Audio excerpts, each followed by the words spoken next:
वाल्मीकि रामायण के अनुसार जब विश्रवा के पुत्र वैश्रवण का जन्म हुआ तो पितामह पुलस्त्य को बहुत प्रसन्नता हुई, क्योंकि वे दिव्य दृष्टि से देख चुके थे कि यह बालक संसार के लिए कल्याणकारी होगा और आगे चलकर धन कुबेर होगा।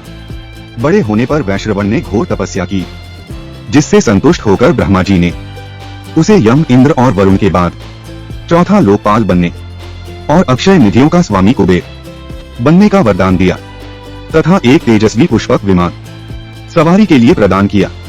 और अब वैश्रवण कुबेर के नाम से भी जाना जाने लगा।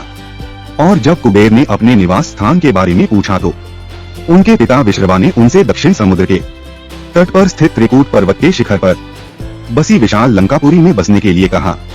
उन्होंने कुबेर को बताया कि उस पुरी की चार दीवारी सोने की बनी हुई है और उसके चारों ओर चौड़ी खाइयां खुदी हुई हैं और वह अनेकानेक यंत्रों और शस्त्रों से सुरक्षित है।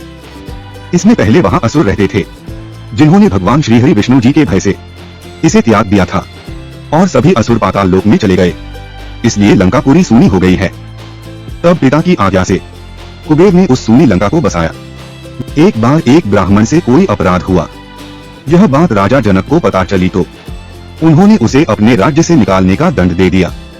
ब्राह्मण ने पूछा, महाराज, मुझे आप बस इतना बता दें कि आपका राज्य कहाँ तक है, ताकि मैं उसके बाहर जा सकूं।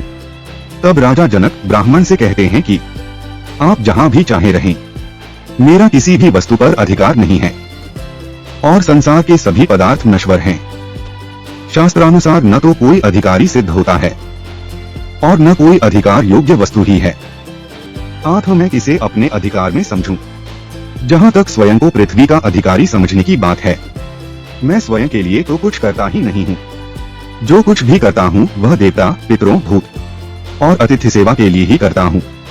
इसलिए पृथ्वी, अग्नि, जल, वायु, प्रकाश और अपने मन पर मेरा अधिकार कैसे हुआ।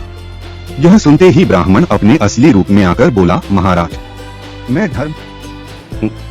आपकी परीक्षा लेने के लिए ब्राह्मण वेश में आपके राज्य में वास कर रहा था और सत्वगुण रूप में नियुक्त ब्रह्मा प्राप्ति रूप चक्र के आप ही संचालक हैं।